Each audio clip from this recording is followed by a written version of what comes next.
MBCI Television, transforming lives.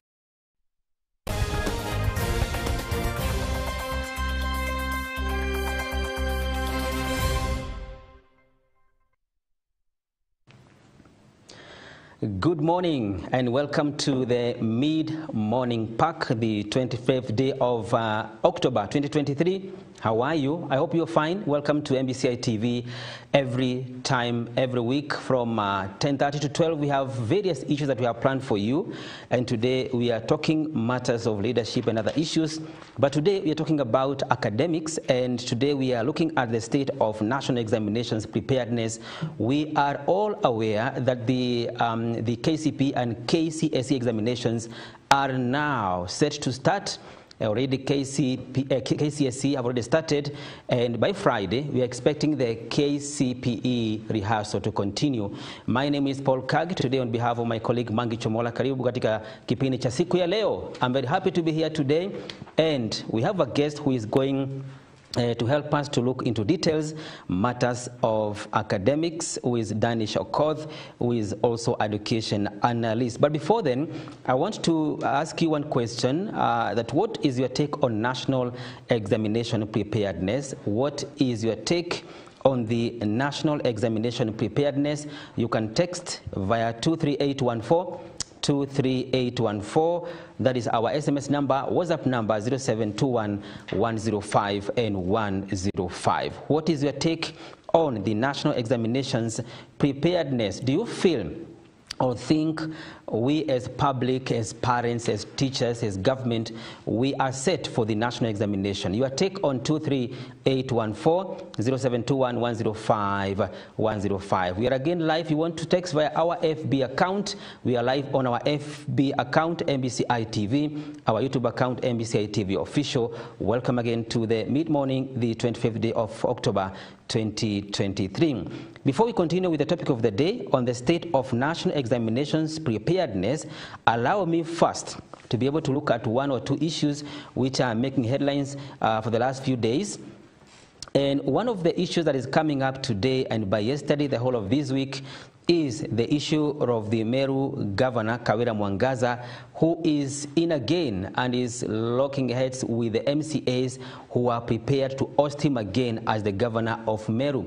Today, as we are speaking, the governor is expected to be at the plenary of the county assembly of Meru, whereby he needs to respond to every allegations which has been laid by him through the MCAs. And we are aware that the whole of this week, there has been a lot of lobbying from both sides, from Kawira's side and the MCAs, mostly from Jubilee's side, who want the government and also the president and the deputy president to be able to come in on this matter. But you could remember last time the deputy president said he is not ready again to come to rescue governor, and it's up to governor and MCAs to be able to reconcile. And therefore today we are waiting to see the outcome of today's presentation by the governor as he meets the plenary from the county assembly of Meru. One of the allegations made against the governor is what they call the gross misconduct and misuse of office, and MCAs who are largely from the UDA side have vowed they must remove him from the office this time around. And therefore, by evening, we'll have a reason to be able to follow up what is happening in Meru County. There is another issue which has been in the headlines by yesterday, the issue of the fate of the murderers. All right, as we are aware, if you are found guilty of murder, the major sentence that you can be able to receive is a life sentence or death sentence. But the CJ, Madam Mother Kaome, is asking members of parliament to change the penal code to be able to make punishment for capital offenses less severe in light of global conventions. You know, the global laws are changing to be able to give those people who are found guilty of murder that they should not experience things like maybe a murder or maybe life sentence. They want a lesser punishment for them. and murderers, sex pests, and those found guilty of treason might get a maximum of 30 years. Okay? And in the jail if raft changes in the country are ratified. But Chief Justice is saying that we need to align our laws together with the laws of the globe. Because if you don't follow the globe laws, then we will be breaking the laws. And therefore, he's pushing hard. Yesterday, he took his memorandum to the parliament. And we want to see now the speaker's direction, whether members of parliament are going to allow this amendment to be okayed by the National Assembly. Again, the issue of the National Dialogue Committee, yesterday, the National Dialogue Committee, the executive of that committee, which is led by Kimani Ichung'wah and Kalonzo Musyoka, finalized their work yesterday and left the technical team to be able to go through the document and finalize the document and come up with recommendations. After these recommendations are done, they are going to be submitted to the president on one side, that is government on one side, and then on the other side is going to be submitted to the leader of opposition, Honorable Raila Amolo Odinga. And therefore, many people are asking, after the recommendations, what is going to happen? I heard Ichung'wah saying yesterday, there are some laws which are going to be drafted as bills in Parliament, but it was not categorical if there are some bills which are going to be taken to public for referendum. But the recommendations of this committee is the one which is going to give us the way forward regarding to the issue of the National Dialogue team. And finally, the issue of evictions has been beating headlines for the last maybe 1 or 2 weeks. And there is another group of people who are really staring at eviction in what they are calling the Njiru family land in Nairobi. Yesterday, those people who have been living on that land for some years, 1,000-acre land, they're asking if they could be allowed to negotiate with this family to be able to be allowed to continue living in this land. After living there, others were saying they have been there for the last 10, 20 years, but the family says it's going to reconsider this issue, and therefore they have given their proposal. Instead of demolishing their homes, they can renegotiate with the families and be given maybe an opportunity to pay for those parcels of land. Okay? I think those are the few things that are making headlines today. And at this point, I need to invite my guest who is here today, Danish Okoth. How are you? I am fine, sir. Good morning. Good morning to you, Mr. Kagi. Yes. Thank you for having me here. It is my pleasure. Okay. Maybe what do you do for? I am a teacher. Yes. I teach English language and literature at Anesta Boys Lanet. All right. I am also the HOD of languages at that school. I am also an elder because I am a resident of Nakuru. I am an elder in our church down in Pondamali. Thank you. Welcome here at mid-morning. Thank you, sir. We have analyzed some few issues here, and I wanted you to pick one of the issues that you feel you need to put your weight on it. If you allow me, Mr. Kagi, I could pick maybe two, please, kindly, if you allow me. I want to begin with the issue of evictions which have taken place in Maboko, and people of Njiru also facing possible eviction.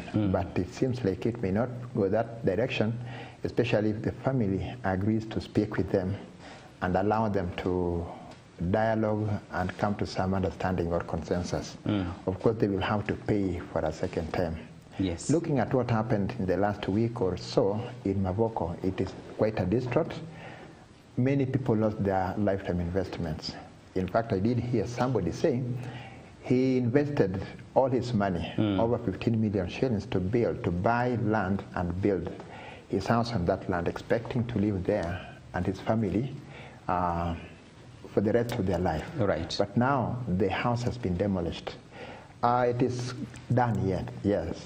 But if the government had taken a different approach, maybe the approach which is being taken by the families living in Njiru, it would have saved the situation. But on the other hand, you look at those people who sold these poor tenants or these poor landowners land. It is very bad that they sold that land, and I don't know how much true it is that indeed there was a notice put out, a public notice by Portland, as well as by the former governor of Machakos. I don't know how true those allegations are, but it would be in fact an error if indeed there was certain public notification that the land did not belong to those individuals who were selling them. Yeah. And then people went ahead and bought them. We have had for many years, even in Nakuru here, organizations coming together. They call themselves welfare or something like that. Then they buy pieces of land, they subdivide among themselves. Correct. It becomes very easy for an individual like you and myself to be lured into buying because we are seeing this as a self-help group. And definitely we cannot be duped. But now this is where we are. Which is safer? Where you buy individually or as a collective? Individually from an individual. And then you do search to get to know the owner of the land. And in case the land has changed hands, then you have to be able to know from the registry the very first person who owned the land. Because from what is coming out now, there seems to be fake title deeds going around. Now, where do they get them? I tend to think there could be some collusion between these organizations and certain individuals within the land ministry. Because how can somebody get a title deed for a piece of land which does not actually belong to them? Yeah. And they go ahead and subdivide and sell to people. It is very bad. Yeah. Many people have lost their investment, and it is not only those people who are affected. The nation itself is affected. It is affecting everyone. Yeah. Now, again on Governor Mangasa. Before you go there, yes, I want to just exhaust something here. It could be because of what is happening at Mavoko at Jiru's family farm. Yes. It can be able to be part of a box for maybe what is going to happen in future. Sure. Maybe there are many areas where the people are living on land as quarters. Because if you could look at the history, yes, most of the people who are being evicted in some of these pieces of land, not necessarily at Mavoko, but others which we have maybe followed in the country, yes, is because they are standing there or sitting there or living there in the context of we are squatters. Yes. And you know, when you term yourself as squatter, there are some laws which protect you as a squatter. So I think it's going to open up a box for many land stories. In fact, and especially in the coast region. It's coast region. You see, that term you're using, squatters, it has been used sometimes in very bad light to justify illegal stay on a piece of land. Yes. That belongs to somebody else. And some have also said, those various squatters have also said, I've been here for so number of years. Now, even if I have been squatting on a piece of land for 20 years, that doesn't make it legally mine. I should, of course, know. And this is where we as Kenyans also must be very honest. Integrity is lacking in our country. You know this is not your property, but the fact that you try to claim it because you've been there for a long time. Nobody probably came up, or somebody came up, but he went to court, and it went on for a long time. I think it is the same as saying you lie severally until you believe it yourself. So you are living a lie by staying on somebody's piece of land. You know it is not yours. Well, you may not have known the owner, but you are squatting here. Later, somebody comes and gives you the documents to show that he is the owner or she is the owner. But now, in certain cases, they have become violent, which is so wrong, in court, of course, and some have gone to court. The case drags for many years. I don't think it is right, but there is something, in fact, we've discussed with people because people have to talk. Right. President Ruto, did not speak so much about corruption during campaigns, and people thought he was not going to deal with it. But I think it is quite different. He seems to be hands-on as far as corruption is concerned. Look at that phrase he coined. There are three things. And he has made it a phrase which is used frequently.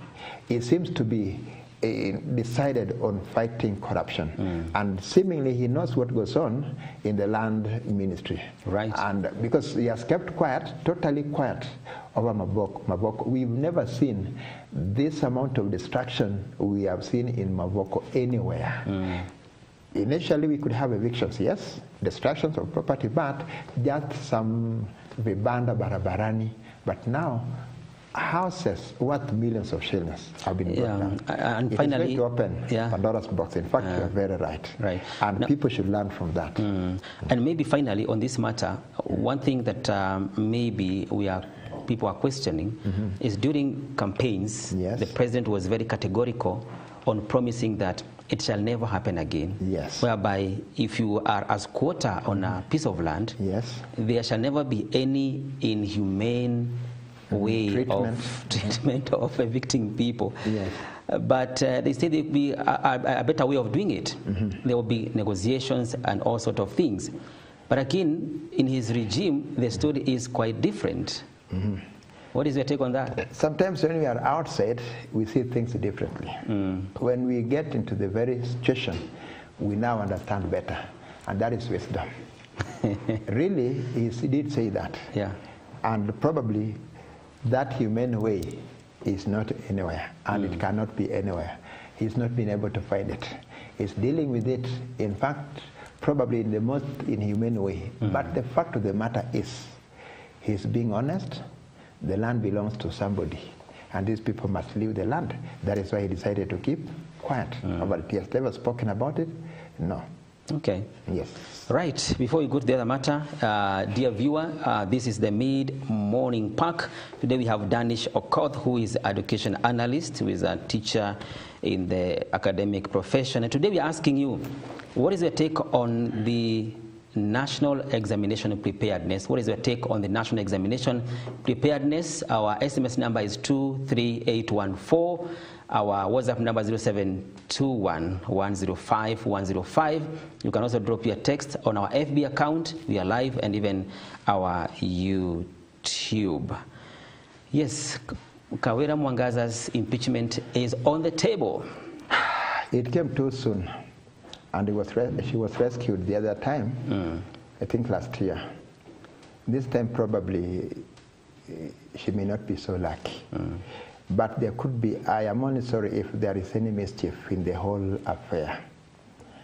For example, there was a day before the security chief banned her meetings. One of the meetings she was attending turned chaotic. But looking at it, or what happened, what the governor was doing was not bad. She had gone to some place to give out a cow and some items, which indeed is laudable. I do not have a cow myself. If I got one from somebody, I would appreciate. Now, people invaded the function. They burnt down the mattresses and slaughtered that cow.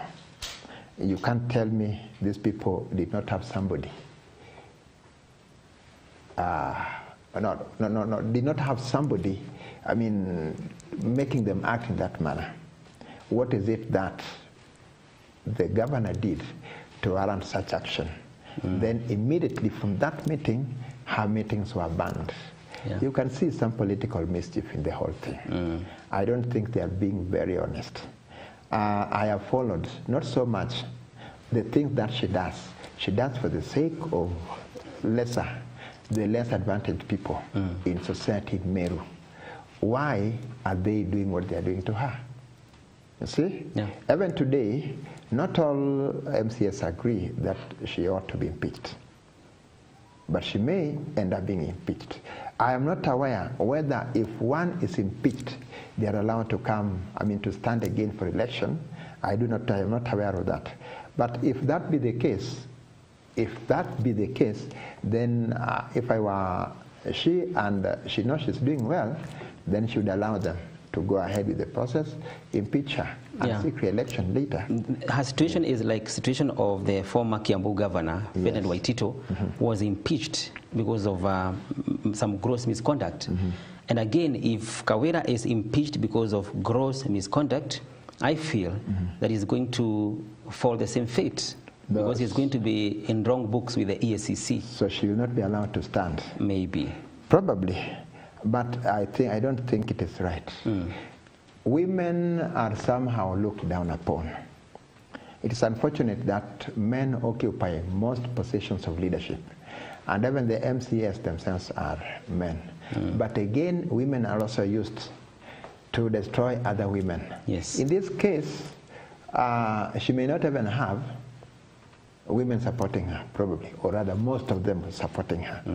Now, look at it. When it started last year, it was about her husband, which she denied very vehemently that her husband was earning any money from the county government of Meru. That went. So they were flimsy. I don't know how substantial, substantive these are currently. They could be. But I still feel it is too soon to judge the governor. Yes. And so and also her main problem could be, she is an independent candidate. An independent candidate. That and the assembly is overcrowded with members of the UDA. I think that could be one of her problems. Yeah, because of the political differences. That could be. But yeah, that could be. It is indeed. These are UDA members. And the minority party, of course, I think is Jubilee. So they can marshal their number and do whatever they want with Madam Wangasa. But then they should resign that decision. Yeah. They should resign that decision and let the governor continue with her work. And maybe I feel this is maybe there could be more than what we could be able to see from this side.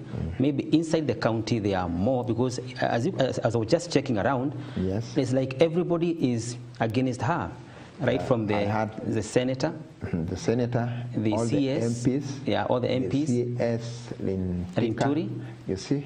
Everybody is against her. There could be maybe something that we don't know, which is happening within Meru County. Could she be a lone ranger? Yeah, of course they look at her as a lone ranger, and she is. There were some allegations also of arrogance on her part. I don't know if that could be true. Of course, as a human being, having been elected on an independent ticket, that can also indeed make her be proud that I beat them all, though they were standing on parties. That is also possible. Yeah. But even if that is so, whatever reasons, I think they should give Mwangasa time to be able to do something. And maybe finally, something must be done, Mr. Okoth, regarding to how MCAs are handling governors. Yes. For example, if governor does not toe the line, then she is his or her goose is cooked by the MCAs. That is true. And therefore, we need to have a structured way of maybe impeaching our governors, because we don't want them to be intimidated by who? The MCAs, or maybe a senator who is also eyeing the same seat in the next election period. There was a time, I think the Council of Governors came up with some recommendation to make impeachment of governors rather hard than it is now. MCAs, though they could be allegations, but I think they are true. There are certain things they want from the governors. Right. And if the governors do not agree to those wishes, then they become enemies. In other words, I think it's a situation where it is not about the people. It's about us, and you have to do what we want. So if a governor dissents and decides to work with the people, do what the people want, then these people decide you are not worth being our governor. And they bring in whatever kind of allegations that they want. I think the laws should be made rather hard, amended to make it difficult. You see, it is not very easy to impeach the president. Yes. Now, a governor is the president of the county. Indeed, in such democracies that are developed like America, a governor is always the next president. You see, they are highly placed.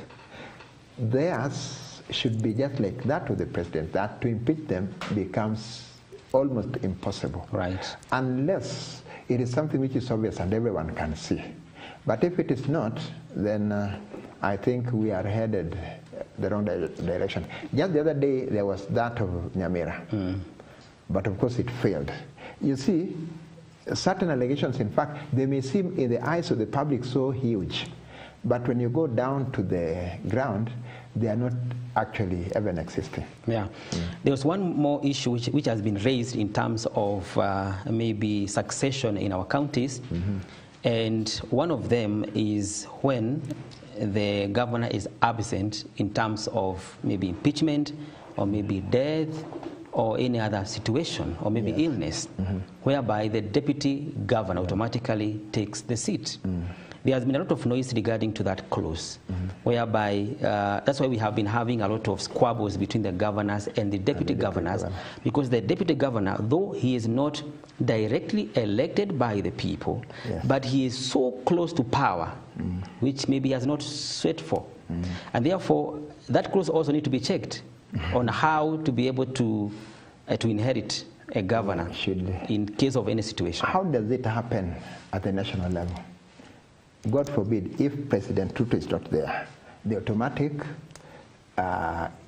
successor is the DP. Now, if, as I've just said before, they should be treated the way the president is treated, the national president is treated, the nation's president is treated rather, then I should think even the deputy governor should be the same. Should be treated the same. It should be automatic. In the absence of the governor, let the deputy take charge. That's correct. Deputy president at the national level, if he takes office in any situation or scenario, then he should stand in for 3 months, and then after 3 months we hold elections. And therefore, if we are following the national politics on this matter, then it should also be effective in our counties. In our counties, that is true. The 90 days, I had forgotten about the 90 days with regard to the national government. That should be the case.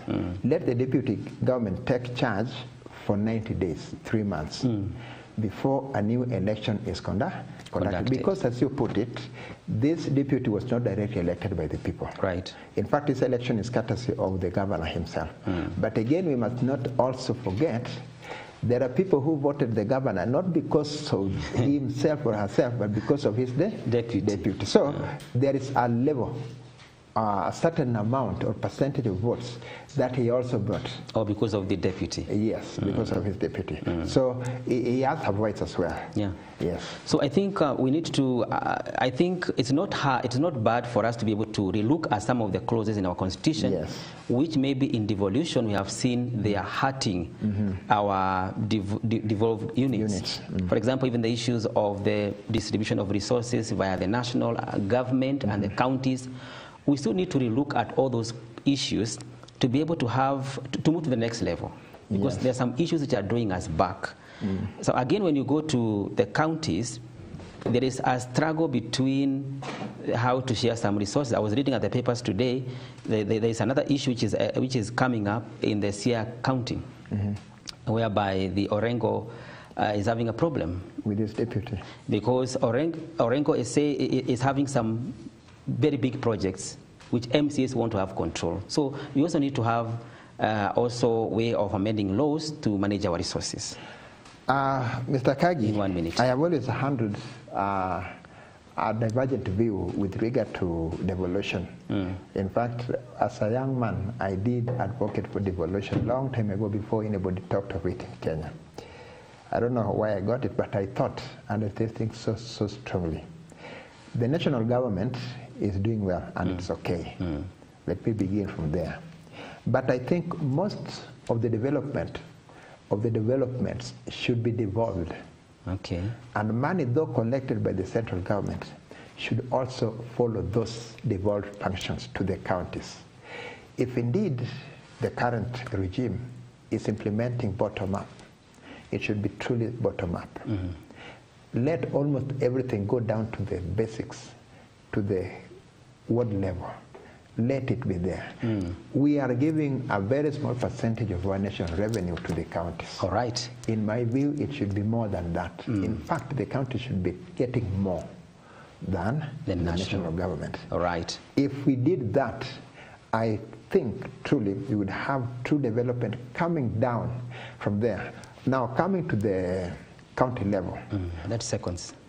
Yes, coming to the county levels, I think the governors should work in agreement with the MCS to have certain structures with regular development beginning at the wards of each MCA. All right, we are taking a short break, dear viewer. When we're coming back, we are talking education matters. Don't go too far.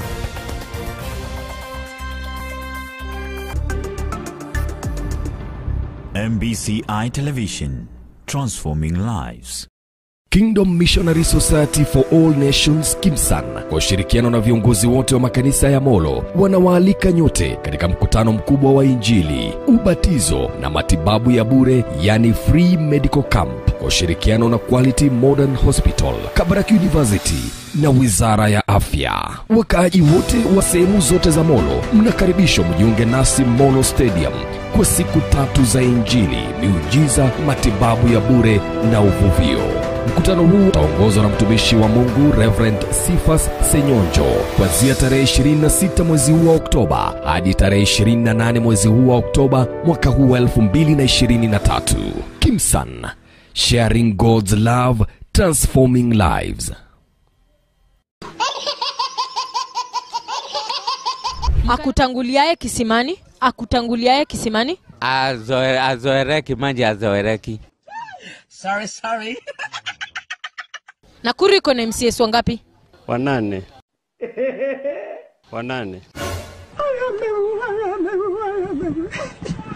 Na ukiangalia MCS wa Nakuru wanafika namba ngapi hivi? Namba 2.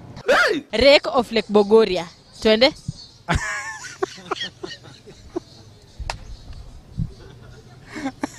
Hiyo labda ukuja jana. Nimefuka milima nimefunka, nimeoza, nimefota, nimekonda, kwa nimekosa, nimeamini binadamu, wale wote watanifuta, niliambiwa nikakana, mwenyewe sijaona.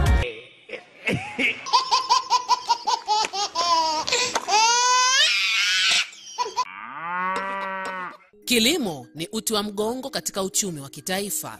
Akili Shambani inakufunza mbinu mbalimbali za kilimo cha mimea na ufugaji. Tunavuka milima na mabonde kukuelimisha mengi kuhusu ubunifu na teknolojia katika kilimo. Yote 9, 10 ni masoko. Nayo je? Tunahusika na mkulima kutoka kwa shamba hadi sokoni. Fahamu haya na mengine mengi kuhusu kilimo kwenye Akili Shambani kila Jumatano saa 1:30 usiku, ukiletewa nami Enaeli Mlinga. MBCI Television, transforming lives.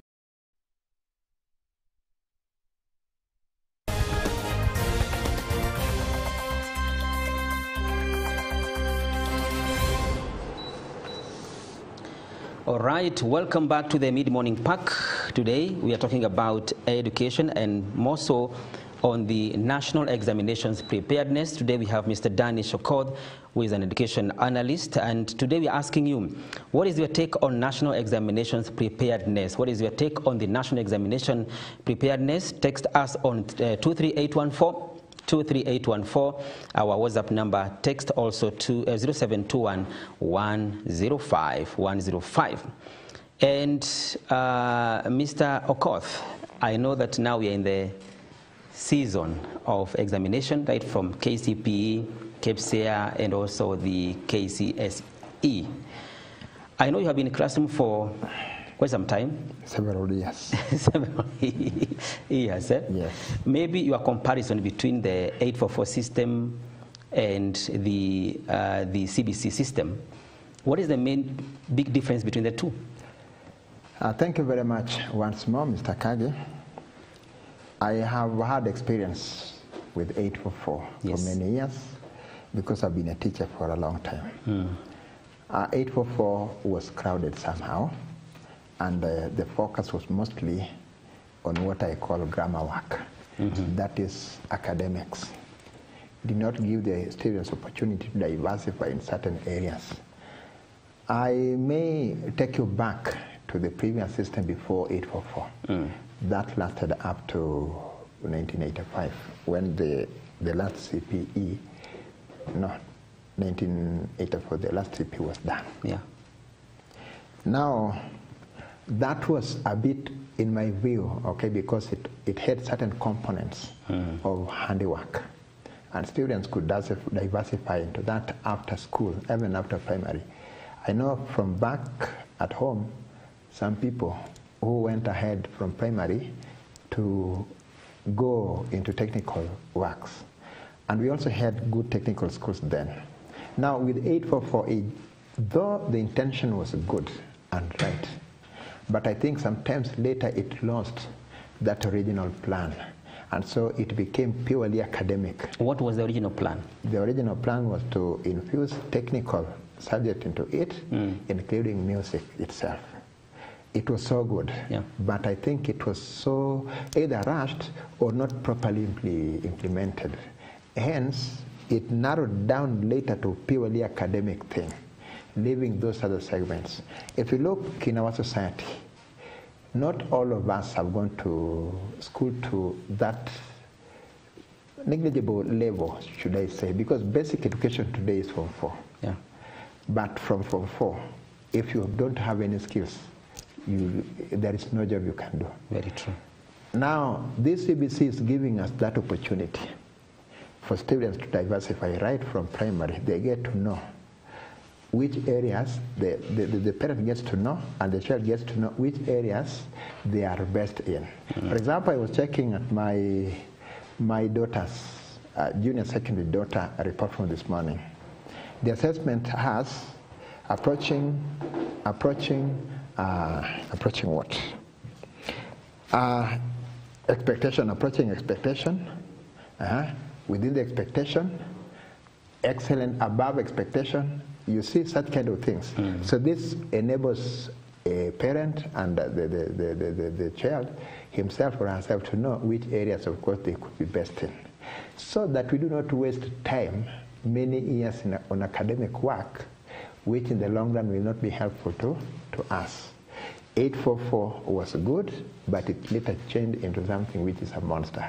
And it is that which also gave rise to exam cheating and such kind of things. Yeah, maybe according to your experience, because many people are saying that the reason why 844 system could not be able to succeed was the challenges, as you have said, implementation, but more in the level of resources, which is also affecting the CBC program, the issue of resources, both the government and even the parents, because the government is lacking resources to be able to provide infrastructure for the schools. The parents are getting hard to be able to facilitate the CBC. But away from there, maybe according to your experience, what is the chronology of this academic? Because we are at CBC, how are we going to merge everything as we go ahead? Because it's all about skill-based academic. We have universities, we have tertiary institutions, we have high schools, we have primary. How are we going to merge them? And maybe your own understanding the chronology of this academic journey. Thank you once more. Mr. Kagi, CBC is a new concept, but of course I can easily identify with it. Probably because naturally I have really liked such kind of things that go technical. The government must sacrifice more on the side of education. Give more resources to education. Equip schools, technically speaking. Equip schools. Give more funds to schools to develop education. If we must industrialize, if we must change as a nation, as a country, then we must invest heavily, intentionally in education. Not academics only, but technical aspect of education. Look here, most of our national polytechnics were turned into universities. And they went not the way they were situated for or started for. They went almost purely academic, neglecting their core reason for establishment. Now, certain technical schools. In fact, one of them which I really cry for, Mawego Technical, not far from my home, was a vibrant technical school. The government must invest heavily in education and bring back technical learning in schools in order to help us. Let me give you this example. We compete amongst ourselves. Yes. But in a class of 40 students, there is one who is likely, even in the exam which is coming, likely to fail. But this student who is failing academically is so bright on something else. That is what CBC is trying to identify, to help learners to identify what they could be best in. There is something I do tell my learners. I had difficulty in mathematics from primary to secondary, right? And I feel sometimes I shouldn't have wasted time. If the system allowed me, I should have left it so that I concentrate on what I could do best. Yes. You see? That is what we should do in Kenya today. I had a student last year who did Form 4. This student was the only student doing also artistic work. Artistic work? Yes. And he could draw you the way you are. Several artists, in fact, he got an A kwa hiyo, but he did not have a teacher. He had to be taken to one of our sister schools. A teacher had to come from one of our sister schools to assist him. In that area? In that area. So you see, the skill of this student, though he was also academically good, but I am taking that as an example. If you take your car to a garage, the probability is that those mechanics who will be attending to you are not graduates. True. True. If you are building your home, it is most likely the masons, those skilled workers doing it, are not graduates. Now, I think that is what CBC is seeking to do, and I like it that they are doing that. Yeah. We are going to have career paths. We are already having career paths which people can easily take. So, for example, you want to take the technical route, you can go that way. Go that way. If you want to go academic, go that way. Because my concern was, how do we merge the CBC and our universities? Because there are career paths. These career paths, students will identify. You, as the parent, will also identify. Help them take that career path, you see, and move on with that. We become skilled in all areas of life. Yes. Yes. There has been a new policy through the Ministry of Education regarding to the new grading of the KCSE, is it? Yeah. How would you elaborate for us? I think it is good, but I don't know whether it is. The Parliament had a problem with it. You know, our languages have been brought down and low very much. And we have elevated, of course, English language and Kiswahili. It's okay, we are speaking in English now. And for us to go international or even to get international jobs, we need to speak foreign languages as well. But certain restrictions on our academic system or grading could be hampering again our development. So I think it is okay if they do what they are doing. Maybe your own understanding, why has mathematics always been a mandatory subject? Because it affects almost all spheres of human life. During the colonial time, they called it arithmetic. Yes. Now, there was no proper school learning, but people were taught arithmetic. You could count. That, of course, it goes without saying, it affects all spheres of our life. Whatever you are doing, some maths will be necessary for you. There was one point that was saying that in the new grading that you choose two mandatory subjects. Yes. That is mathematics and one language. One language. That is okay. What is this that and any other 5 best performed subjects? What is it all about? Best performed subjects. That is how are they going to pick look at your quality. You see, before that that proposal, they would look at subjects were clustered into groups, technical, languages, sciences, you see. But now they are doing away with that. You have best 5 should be simply best 5, not picked from each group. Oh. But previously it was to be picked from each group. So you may have failed, but they would not look at, as long as, how do I put it? You may have gotten good grades in a particular group of subjects. Yeah. They will be included. But if, for example, you had a bad grade or a poor grade in a certain group, but from that group there is no other grade that can be taken, it is taken. That bad grade is taken and included in your final results. So they are doing away with that. So that we only focus on the best, that your very best. Apart from the 2 compulsory, they look at your very best, not in terms of clustering of technicals, business, agriculture, languages. You see, languages, then we have sciences. So it is no longer looking at those clusters of groups. For example, how many subjects do a student do currently in the examination? Minimum in total? 7. 7, eh? Total 8. I mean, maximum 8. Maximum 8, eh? Yeah. For example, if a student, they pick, if this law is passed, then they pick one of your languages, maybe English and mathematics or Swahili mathematics. They are done with that. The rest 5, maybe you perform... Include Kenya Sign Language as well. Oh, it is in the first category.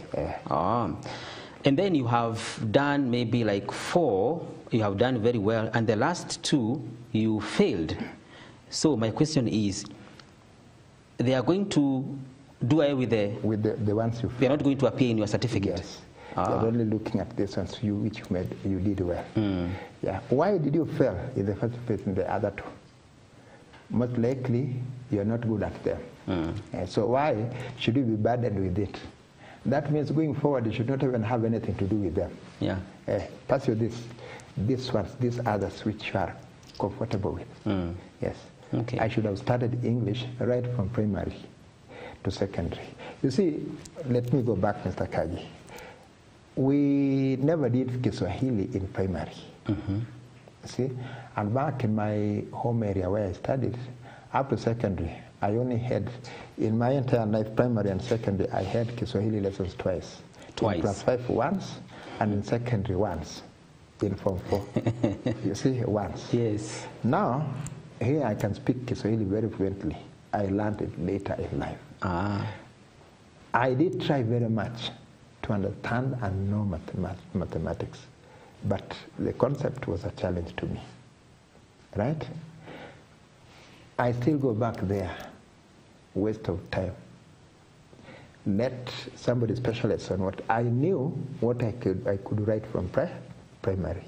You see, if I had pursued those lines academically, it would have been better.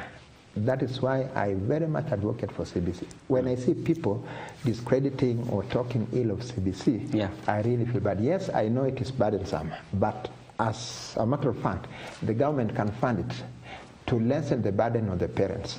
But you as a parent, helping your son or daughter to do some assignment from school is not a problem. It shouldn't be a problem anyway. You are also learning together with the child. Right. There are things we could make while we were at school. There is what was called Kenya education schemes from primary, including molding. We could mold a cow or things like that. You see, those things are, they have this great effect in the mind of a child as they grow up. You see? Yeah. Yes. And being in class for many years, let's talk about, because now we are heading to the KCP, KCSE examination. What has been the biggest challenge in preparing our students, or maybe our pupils, for the national examination? There is a percentage, according to experts, students' contribution towards their preparedness is about 70%. The teacher contributes very little, but the teacher is actually supposed to guide the learner into getting what they should get or knowing what they should know. So you become a guide. If we are to do it strictly, we are to become a guide, not actually teaching. In this regard, sometimes it may even sound boring in class if you strictly take that line. Yeah. The challenge that we have is especially with the books that we use. The books. We have course books, we have revision books. Lazy teachers in quotes would easily use revision books, not course books, because they have synthesized everything and given them in point form. Sometimes they are erroneous. Occasionally, the child would be able to use that revision material to pass the exam, but there is nothing, in fact, conceptually there is nothing they have. I don't know whether you can get the difference.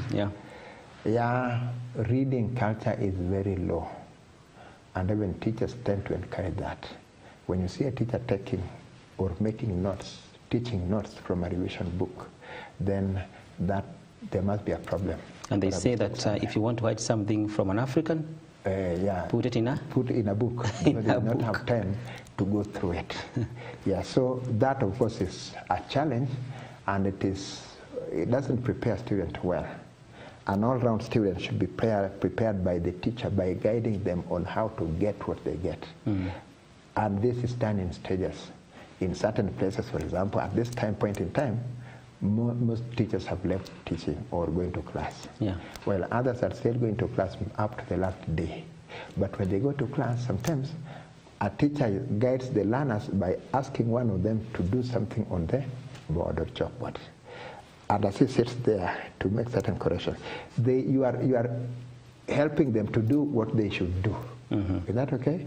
And this gets in very well with them. As I walk around my class at a time like this, you have this problem here, that problem. Some I will be attending to at that level.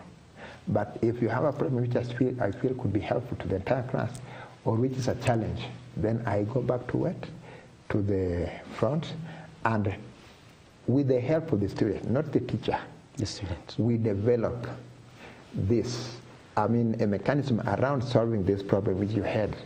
Yes, I think I did that. That's the last thing I did yesterday. When I went to class to do something else, but there was a question. And for almost 1 hour, it was centered on that, and it was student-centered. They normally say student-centered, not teacher. Student-centered. So we really do a lot of work with regard to very elaborate. The role of a teacher towards helping the students to pass examination. We have a parent here. What is the key role of a parent in helping the people or students to excel in the examination? I normally liken it to the 3 traditional stones for cooking. The teacher, the student, and the parent. Of course, the parent already is paying school fee, but there is that moral support the parent must give to the student, in this case to his or her child. This moral support should include advice, positive advice, and of course accepting what grade the child brings home. We are not endowed equally. We are not endowed equally.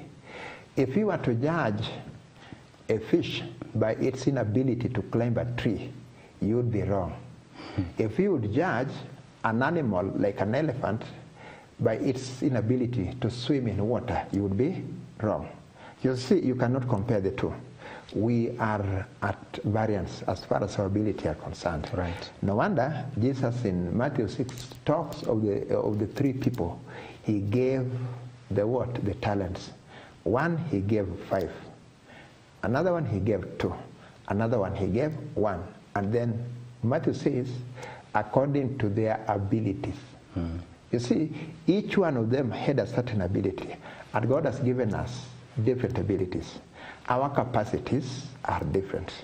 We must morally accept our child and identify and know their level of ability and accept them as such. There is no person who cannot make it. But if we fail to identify the right thing to do, it becomes quite hard for us to succeed. That, of course, is a role of the parent. So when my child brings me a D+, another child brings me an A, another one brings me a B, I should accept all these grades, but look into which will fit who you are D, Yulewa hivyo hivyo. Or you help them. Yes, that's a key role of a parent. Another role, which of course we failed in so much, we no longer bring up our children in the right way and manner. Yeah.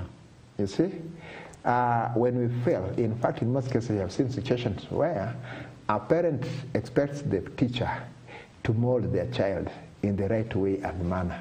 You see, and therefore we take the child to school without any prior learning from school. Moral standing of the child is bad, pathetic. The child will have problems with the school. It may end up in expulsion. So that again should be, of course, something a parent does.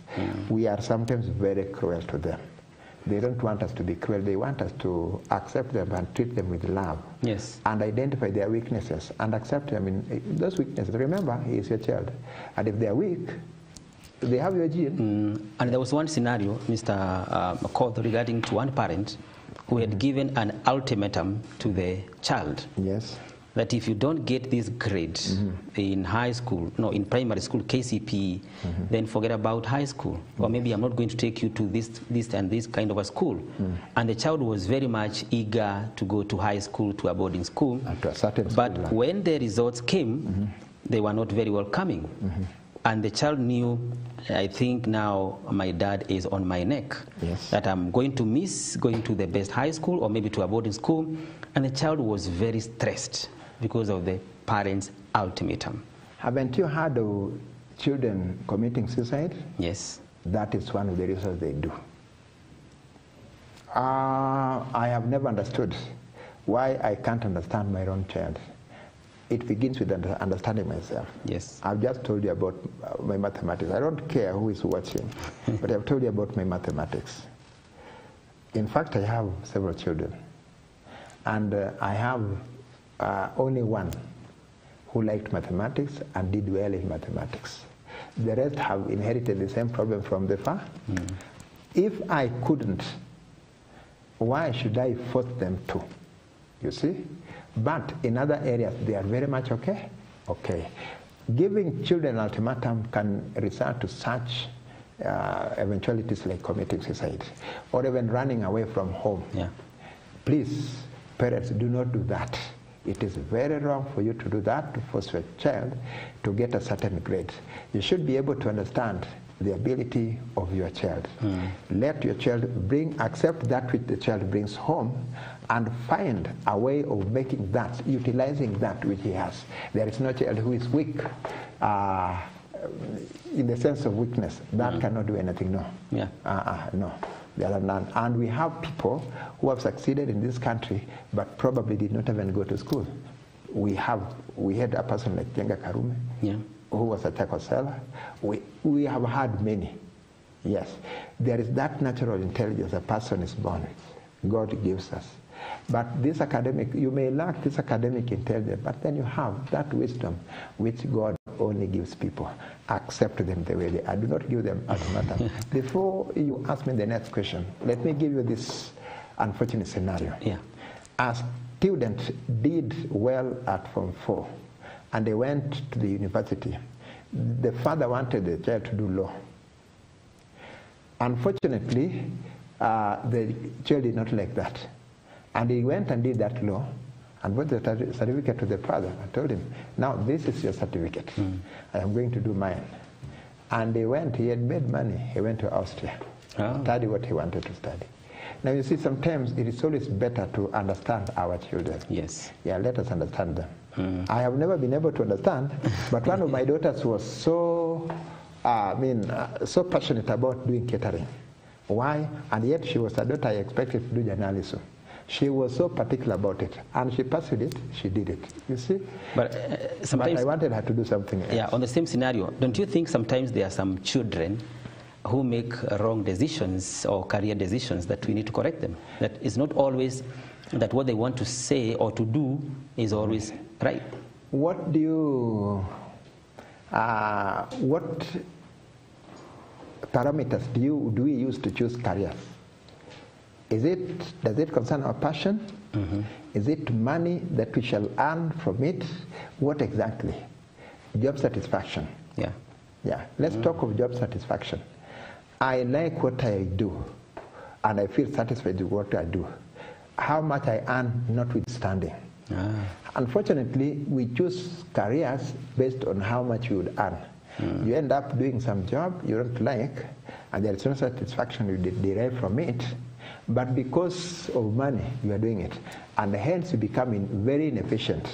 You don't do it well because you don't feel satisfied. Well, we can guide our children to take a particular career, yes, but we must not force them to take certain careers because we like them. There is what you like for your children, but there is also what they would like for themselves. If indeed the line they are taking you feel is not so okay, sit them down, talk with them, hear their voice about this. But my take is that money should not be the deciding factor when it comes to choosing careers. Let us choose careers. And in your profession, we have had some scenarios. A student came from primary school after KCPE with a very lower grade. Maybe he was admitted in a better school, lower grade. But at the end of the fourth form, after KCSE, the child maybe came with 280, 300, but at the end of the course in high school, he scores an A or even B+. Have you ever come across such scenarios? That is very true. And for a short time, about 8 months, I was privileged to be a principal of a school before I resigned. One of my questions was, what may have contributed to your low marks? Because we have very many things which can contribute to that. The student may have been frightened. The student may have been sick when they are sitting for the exam. There are many things. And back at home, we have very stressful situations, especially the relationship between parents themselves, between the child, and many things could have caused that bad performance. Such students should be given a chance. And if guided well, they end up scoring, doing very great academically. So we should not dismiss people because they failed. Let me tell you this, again, a story about myself. I shared them with my students the other day. I did CPE, not KCPE. Right. I am old. So I was the best student in what was called the general paper. It was a combination of science and geography and history. It was marked over 100. The teacher, I think, misled me. And the teacher, God forbid, but I shouldn't like anybody to do that. I do tell my students, it was A, B, C, D, but you shed. You shed. So the correct answer, you shed the correct answer? You shed the correct answer. You don't just cross or right, you shed. And they were round. So the advice of the teacher was, at the door, do please for the rest of the class, let the paper go round. So I did that. So I did the whole paper on a piece of paper, which I passed to the other students, and then I began doing mine. When the invigilator said, time is up, I was not even half of the paper. So the rest I would book now without reading. I ended up getting a C. Kwa paper nilikuwa nipate A. You see? A very bad advice from a teacher. And God forbid a teacher should give such kind of advice. So you see, I ended up getting 25 instead of 36. The maths, which I already told you I had a problem in, I got C+.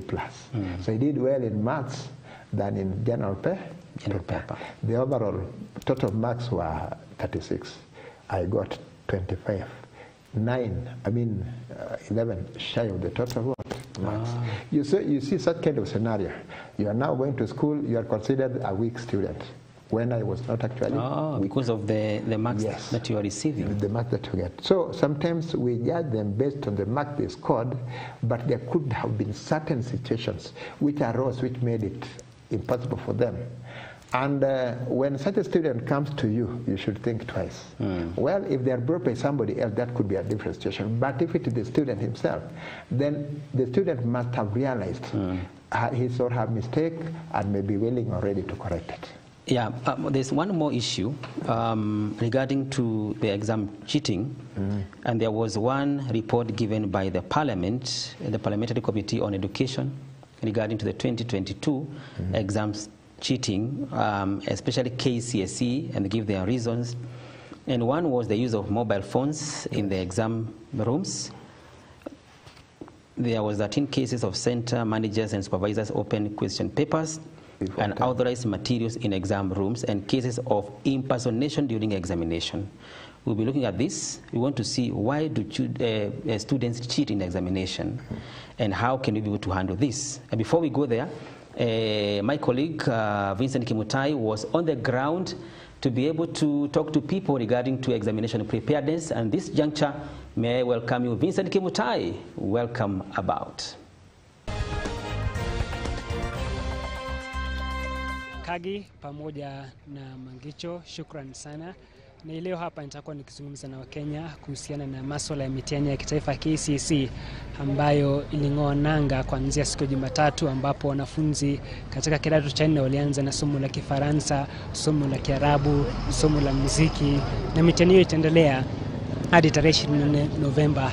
Lakini katika miaka za hapo awali kumekuwa kushuhudiwa visa vya udanganyifu. Waziri Machogu amesema kwamba serikali imeweka mkakati kuweza kukabiliana na visa vya udanganyifu kamilifu. Na leo hapa tutakuwa tukiwashirikisha Wakenya, je, serikali imejipanga kuweza kukabiliana na visa vya udanganyifu ambavyo vimekuwa vikishuhudiwa katika miaka za hapo awali? Kwa majina yangu naitwa Macharia. Ninafurahia kuona kwamba masomo katika nchi yetu inaelekea kwa njia ambayo inayofaa. Kuna wakati ambako kulikuwa na hali ya kwamba shule moja unakuta kuna wanafunzi kama 200 wako na alama ya A. Lakini wakati serikali iweka mikakati, wakati wa Matiang'i alipokuwa waziri, niliona kwa runinga ya kwamba kulikuwa na A 41 peke yake. Hiyo ni kumaanisha kwamba hapo mbeleni kulikuwa na wizi wa mitihani sana. Ukakuja ukakabwa, lile jambo likakabwa. Kukawa sasa mwanafunzi anapata ile alama ambayo ameifanyia kazi.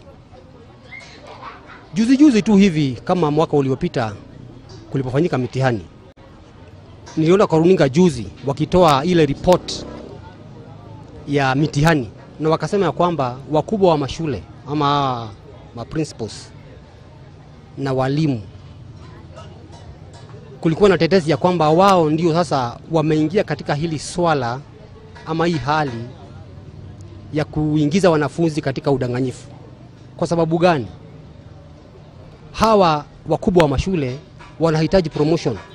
Kwa hivyo mtu anaona ya kwamba nikijaribu kutafuta jinsi itakavyowasaidia hawa wanafunzi wapite mitihani vizuri, nitaweza kuandika barua ya promotion, na ikienda ikaguliwe pale ionekane kwamba matokeo ya shule yangu yako namna gani, promotion inatoka kwa wepesi.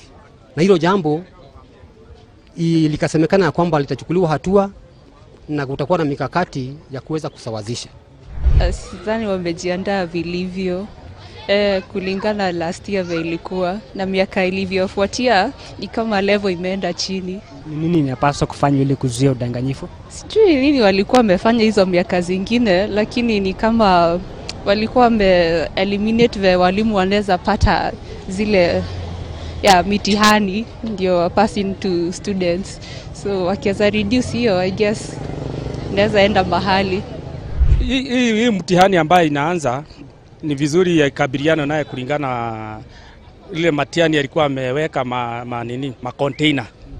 Ikianza kuchukuliwa pale, inafunguliwa ikihakikishiwa kuwa hakuna wizi ambaye inaweza endelea, kwa sababu imewekwa pale na wakabiliana na wizi, kwa sababu wizi utokea leakage kama makaratasi imetolewa kabla.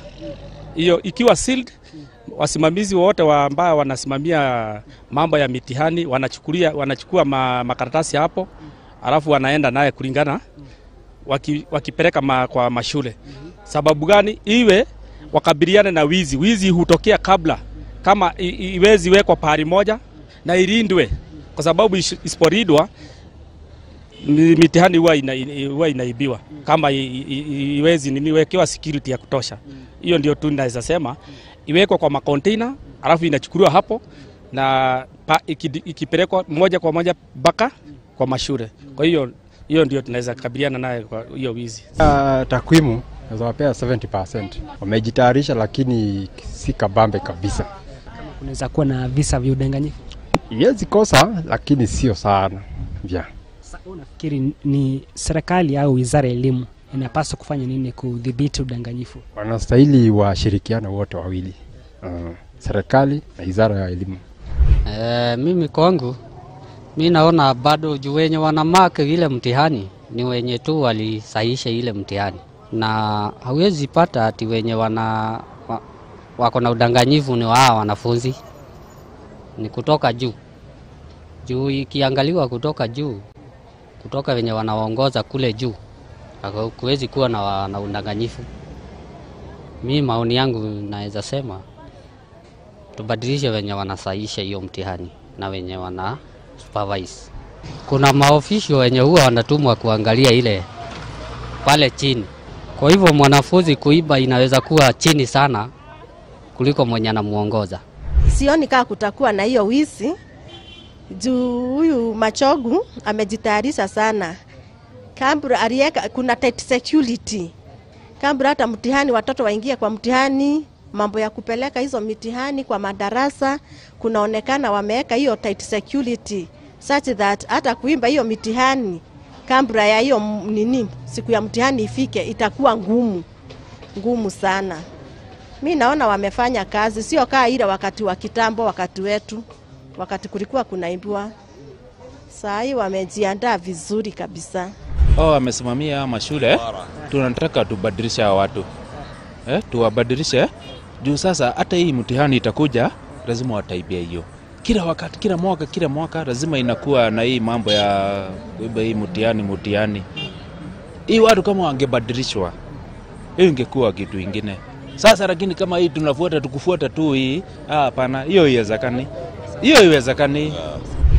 Yeah, serikali I think it's doing its best to vandalize mambo ya exam cheatings.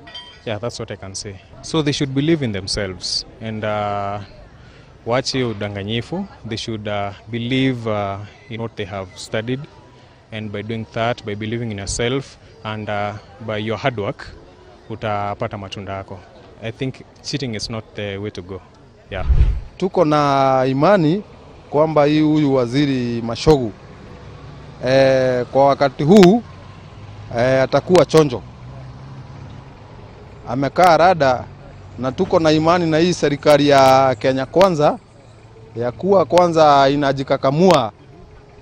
Ilisemekana hiyo mwaka iliyopita mtihani haikuwa sawa, lakini kwa imani tuko na imani ati waziri Mashogu kwa wakati huu tunamtegemea na atafanya vizuri vyema kuliko hiyo mwaka ingine. Wakati ambapo tunakabiliana na visa vya udanganyifu, unafikiri ni shule au ni NEC inapaswa kulaumiwa? Sasa hapa unajua kuna mwajiri wa mwalimu ni TSC. Msimamizi wa mitihani ni NEC. Na hapa kuna mwanafunzi. Mwanafunzi tayari ameshashikwa kwa sababu hana namna ya kutafuta mtihani. Wakijaribu kuziba ile mianya katika mitandao, wameshika mwanafunzi.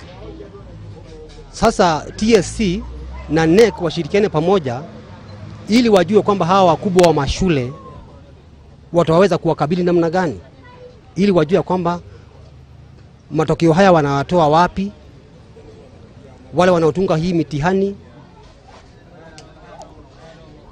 Hii mitihani ikija iweze kufungua mahala pazuri ambako hakutakuwa na leakage. Kwa hivyo ni jukumu la serikali, ministry, mwajiri wa mwalimu, TSC, washirikiane pamoja ili hili swala, na yule atakayepatikana na makosa achukuliwe hatua. Sasa uko na imani Machogu ataweza kusaidia kukabili tatizo hilo? Hiyo tatizo ataendelea tu na vile ilikuwa inaendelea na hiyo, kulingana na vile walikuwa wanaendelea na hiyo mipango ya kulinda hizo mitihani. Kwa hivyo ataendelea kuweka kwa hizo mama container akidistribute. Hiyo ndio tu hizi anaweza kabiliana naye. Mangicho pamoja na Kagi, ni maoni ya Wakenya hayo kuhusiana na swala la mitihani ya kitaifa KCSE, ambapo tumeona kuwa asilimia kubwa ya Wakenya wanasema kwamba serikali inapaswa kujitahidi vilivyo ili kuweza kukabiliana na jinamizi la wizi ya mitihani ambayo imekuwa ikishuhudiwa katika miaka za hapo awali, ambapo wanasema wengi tumeona wakisema kwamba usimamizi wa wale ambao wanasimamia mitihani na wale ambao wanasahisha mitihani wanapaswa kubadilishwa ili kuweza kukabiliana na visa vya udanganyifu wa mitihani.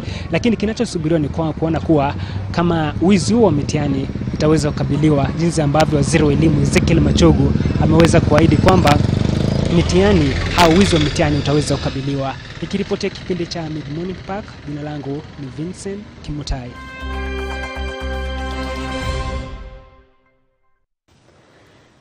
There we go. And thank you so very much, my colleague Vincent Kimutai, for your great insight on what is happening. And you have heard how the public are saying regarding to the preparedness of the examination. And Mr. Okoth, I hope you have heard how the public are taking it. What is your maybe brief take on what they have said? I think also I share some of their views that there is enough preparedness. However, challenges, of course, are always there. Whenever we try to do something, there could be some challenges arising, but with time they can be rectified. Previously, many years ago, we did exams morning and afternoon. Then later, sometimes, I think it must be 20, not so many years ago, it was decided it should be only in the morning. Yeah. And according to the parliamentary report on exam cheating, it was realized that the exams done during mid-morning were the ones prone to cheating. And one of the revelations is that papers would be opened, containers would be opened in the morning to pick the morning papers. They would also get the mid-morning papers. I mean, those who wanted to cheat. And so there must have been a collusion between those who pick papers, the supervisors, a number of people. In my view, what the Minister of Education or the government through the Minister of Education has done this year may be okay, very okay, having papers done in the morning as well as in the afternoon like they used to do earlier. And do you think there will be some logistic challenges? Logistic challenges are there, especially far-flung areas. But I think they can use helicopters. They must have had, that in mind. So they can use helicopters, especially such areas that are prone to bandit attack.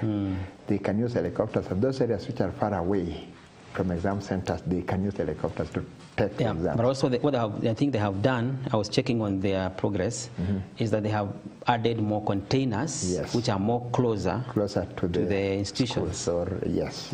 That is okay. And again, another thing, when we have exams spread the way they are doing it, students themselves have time to revise for the next paper. The timetable is more a bit? Yes, there is time. After they have done the first paper, the next one, there is that space. A student can go back and revise. The pressure is now lessened on the part of the student. Okay, so maybe you could, as we continue adding up the program, maybe there's a parent, there's a teacher, there is a student who is watching you right now.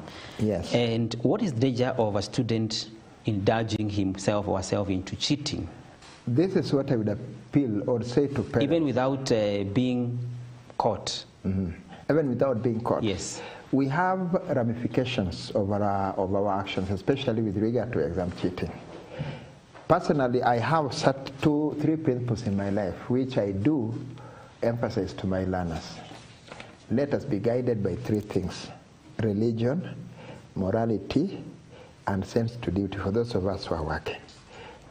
Every person's life, in fact, should be guided by one or all of those 3. As a parent, when you provide a phone for your son or daughter for the purpose of cheating in an exam, you're not only doing ruin to the boy, but you're doing ruin also to the nation. You see, a student scores an A. He qualifies on paper to maybe do medicine or an engineering course. but only on paper because he cheated in the exam. Now this person goes to the university. To do medicine. To do medicine. After some, maybe 1, 2, 3 semesters, he or she drops out. You've wasted your money. He has wasted his time. Why does he or she have to drop out? Because it mekuwa ngumu. They cannot cope. Then they decide to leave. That is one.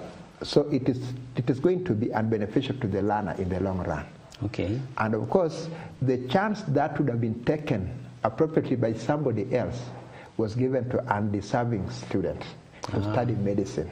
So you see, again, you disadvantage that other person who actually qualified. A parent, again, it goes back to morality. When you do that, you are doing a very wrong thing. You shouldn't do that. A student who has prepared well, who has been prepared well for the last 4 years or 8 years of primary, should be able to face the exam and do the exam confidently without any problem. The anxiety arising from unpreparedness should never be there. Maybe, probably teachers also probably play a role in failing to prepare them well, instilling not really discipline actually, but that sense of proper preparedness. When a student is fully prepared for a given paper, they will not run up and down trying to get something, leakage here, leakage there, no. And the parent, of course, will not also come in. All right. Maybe because you are, as a trainer, yes, and when you have checked the subjects being done by a student per day, whether it is KCP or KCSE, maybe your own view, like how many subjects should a student be examined per day? Per day, at most 3. 3? But at best not too much? At most, if at all, but at best 2 only. Do we have a scenario where they have been examined 4? No, no, we don't. Minimum 2, maximum 3. Maximum 3. Okay. That's okay. Some mathematics, I don't know whether it was last year or the other year, some students looked at the mathematics paper and ran mad. Now, if, and that is why also certain papers, the way they mix the papers, what is done in the morning, what is done in the afternoon, they should not be those which are too technical for them, because the brain also gets tired, overthinking, such kind of things. So 2 are appropriate in the morning and in the afternoon. They also have time to relax their minds, relax their brains. Let me tell you something. If a student is well prepared, even between the first exam and the next, he doesn't have to do what? To cheat. He doesn't have to revise anything. Or to revise. He just relax himself and relax his mind, which is also very positive as he prepares for the next exam. Sometimes when we begin to revise for a particular thing in a short time, in fact, we end up revising nothing. In fact, we create anxiety within us. Unataka ufanye, you just remember, oh, no.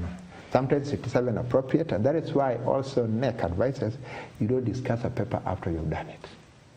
Because when you do,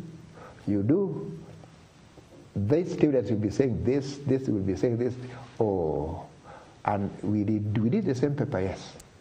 And we did it different, a particular question differently from me, from the other person now, and we are discussing this.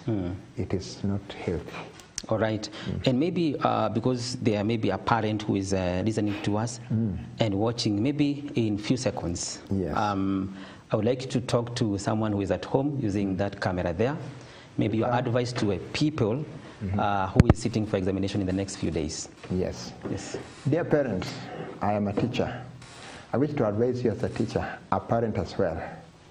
Exam come and go. Our children can perform well, depending on the way they were prepared. They also have personal abilities, and you know that as well as a parent. Please do not force them to get certain grades which they are not capable of getting. 2, accept the grade they bring home. Do not give ultimatums to your child. They have the ability to perform to a certain level. And it is your duty as a parent, of course, to guide them even later in life in certain career paths that they may take in order to help them in life. Right. We are not all A materials, and we cannot all be B materials. Please, if it brings home an E, accept it. Thank you, Danish, Thank you very much. Okoth, for coming to us, MBCI TV. Thank you for your rich insight. The pleasure is mine. I wish you all the best. And with that, we come to the end of our mid-morning pack. Dear viewer, this morning, State of the National Exam Preparedness. My name is Paul Kagi. I wish you a very blessed day ahead of you.